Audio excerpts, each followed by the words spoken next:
आज हम intermediate grammar के जो पहला टॉपिक है आर्टिकल्स ए एन और दी, उसके बारे में समझ रहे हैं। यहाँ पे लिखा हुआ है आर्टिकल ए एन और दी, और यहाँ ये नियम दिए हुए हैं किन शब्दों के आगे ए और एन और दी लगता है। उसमें से पहला नियम ए और एन के बारे में है, जैसा कि यहाँ शब्द दिया हुआ है an apple, an elephant, an ice, an orange, an umbrella. इस पे से हम यह सीख सकते हैं कि जिन शब्दों का पहला अक्षर ए, ई, आई, ओ, यू हो उसे एन लगता है, बाकी सभी शब्दों को ए लगता है, यह हम समझते हैं। लेकिन एक यह भी नियम है जिसे हमें याद रखना चाहिए, जिस शब्द का उच्चारण अ, आ, ई, उ, ये जितने भी स्वर है आदि स्वर से शुरू होता है, कोई भी शब्द उसके आगे एन लगता है, बाकी सभी शब्दों के आगे ए लगता है। अभी देखिए यहाँ पे एग्जाम्पल देखेंगे तो समझ में आ जाएगा हमें। एन अवर, तो इसमें देखिए पहला शब्द एच है लेकिन उसे बोला जाता है अवर, तो उसका जो प्रोनाउंसिएशन है अ से हुआ तो हम एन लगते हैं, नहीं कि ए। बराबर। उसी तरह दूसरा शब्द है यूनिवर्सिटी। अभी इसमें यू ये वोवेल स्वर है, लेकिन उसका जो प्रोनाउंसिएशन है वो य से होता है, यूनिवर्सिटी, सो उसको एन नहीं लगता है लेकिन ए लगता है। उसी तरह तीसरा शब्द है यूरोपियन। इसमें भी देखिए शुरुआत उसकी ई से होती है, स्वर से होती है, लेकिन क्योंकि उसका प्रोनाउंसिएशन य से होता है, यूरोपियन होता है, तो उसे ए लगता है, एन नहीं लगता है। बराबर।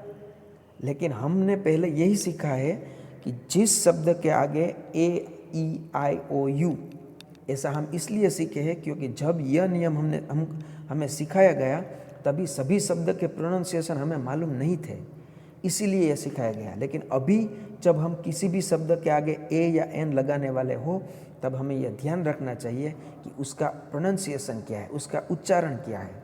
अगर उसका उच्चारण अ, आ इत्यादि स्वर से होता है तो उसे एन ही लगता है। अभी जो उसका उपयोग है ए और एन का, उसमें से दिया गया है, देखिए कोई चीज या व्यक्ति क्या है यह बताने के लिए, कोई चीज या व्यक्ति क्या है यह बताने के लिए हम इनका उपयोग करते हैं। जैसे कि यहाँ पे एग्जाम्पल भी दिया है, football is a game. What is football? Then football is a game, so यहाँ ए यूज हुआ है। उसी तरह who are you? I am student. मैं कौन हूँ? मैं स्टूडेंट हूँ, तो ये बताने के लिए भी ए यहाँ पे दिया गया है। बाद में उपयोग, धी का उपयोग। धी का उपयोग क्या है? तो उसके तो कई उपयोग है। जैसे कि पहला उपयोग देखिए, जिस व्यक्ति वस्तु के बारे में कहना चाहते हैं वह स्पष्ट है। जैसे कि एग्जाम्पल दिया हुआ है, I bought a jacket, the jacket was cheap. मैंने जैकेट खरीदा और वह जैकेट एकदम चीप, एकदम सस्ता था।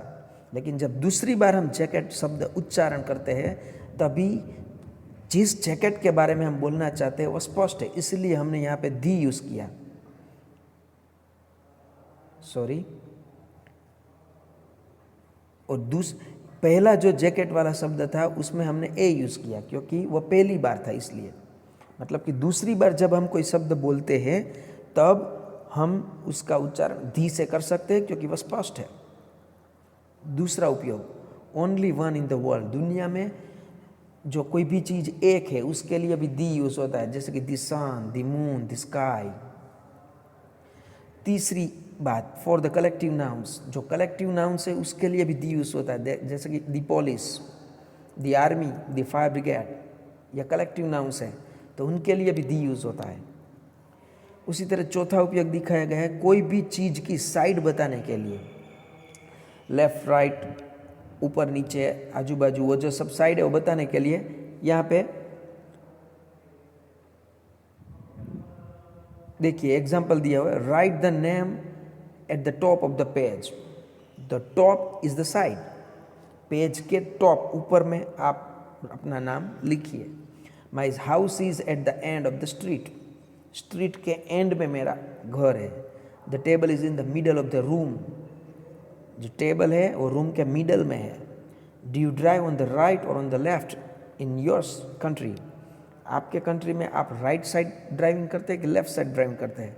तो इस तरह से कोई भी साइड बताने के लिए भी हम दी का उपयोग कर सकते हैं। बाद में म्यूजिकल इंस्ट्रूमेंट, उसके लिए भी दी यूज होता है। The piano, the guitar, the trumpet, the radio, the internet, इन सभी के लिए, जो कि रेडियो, इंटरनेट या म्यूजिकल इंस्ट्रूमेंट नहीं गिने जाते हैं, फिर भी उनके साथ दी यूज होता है, क्योंकि म्यूजिक तो उसमें भी आता है। बाद में ये भी याद रखना है कि किन के साथ हमको इनका उपयोग नहीं करना है, इसलिए लिखा है नॉट विथ। दी किसके साथ यूज नहीं होता है? टीवी के साथ, ब्रेकफास्ट के साथ, lunch, dinner, next plus time, ऐसे जो शब्द है उनके साथ दी यूज नहीं होता है। जैसे कि example, I watch a TV a lot, हमें यह कहना चाहिए I watch a TV lot. I watch the TV ऐसा हम नहीं कह सकते, लेकिन अगर हम टीवी सेट शब्द यूज करें तो उसके साथ दी लिखा जाता है। उसी तरह I am not working next week, तो I am not working the next week, ऐसे दी यूज नहीं होता है, ये हमें याद रखना है, बराबर। इसी तरह लंच है, डिनर है, उसके साथ भी उनका उपयोग नहीं करना है। बाद में प्लेसेस, जिसके साथ हम उनका उपयोग कर सकते हैं, प्लेसेस, जैसे कि continents, countries, states, islands, town, इनके साथ भी हम दी यूज़ कर सकते हैं। दी यूएस है, the UK, the United States of America, the United Kingdom, तो उसके साथ दी हम यूज़ कर सकते हैं। बाद में यहाँ पे दिया हुआ है plural name of the countries, islands, mountains. Country, island या माउंटेन जिसके प्लूरल नाम है उनके साथ भी हम दी यूज़ कर सकते हैं। जैसे कि यहाँ पे पहला नाम है the Netherlands, the Philippines, the Alps, the canary islands, तो इन ऐसे नामों के आगे भी दी लिख सकते हैं। उसी तरह ओशन, सी, रिवर, कैनाल, उनके साथ भी हम उसका नाम यूज़ कर सकते हैं। जैसे कि the Atlantic Ocean, the river Nile, the Black Sea, तो दी उसके साथ भी यूज़ होता है। बाद में प्लेसेस इन टाउन, हमारा जो टाउन है उनमें जो अलग अलग प्लेस है उनमें भी दी कहाँ पे लगता है, कहाँ पे नहीं, वो भी हम समझेंगे। होटल्स, तो कोई भी होटल का नाम है, the imperial palace, the Taj hotel, इस तरह से यूज़ होता है। फिर म्यूज़ियम, द साइंस म्यूज़ियम, तो उस तरह से म्यूज़ियम के नाम के आगे भी लगता है। Theatre, the National Theatre, the Galaxy Theatre, उस तरह से उसका नाम हो सकता है। Cinema, the Cosmoplex cinema, the Galaxy cinema, the Astron cinema, इस तरह से दी यूज होता है। उसी तरह से ग्रामर के भी ऐसे दो टॉपिक है जिसमें दी मस्ट यूज होता है। जैसे कि एक है डबल कंपैरिजन, एग्जाम्पल दिया हुआ है the more you work the more you get, इसमें मोर या कंपैरेटिव एडजेक्टिव है, बराबर, तो उसके साथ दी लगता है दोनों सेंटेंस में। इसका अर्थ ये हुआ जितना आप ज़्यादा काम करेंगे उतना आपको ज़्यादा मिलेगा। The more you work the more you get, तो उसमें दी यूज़ होता है।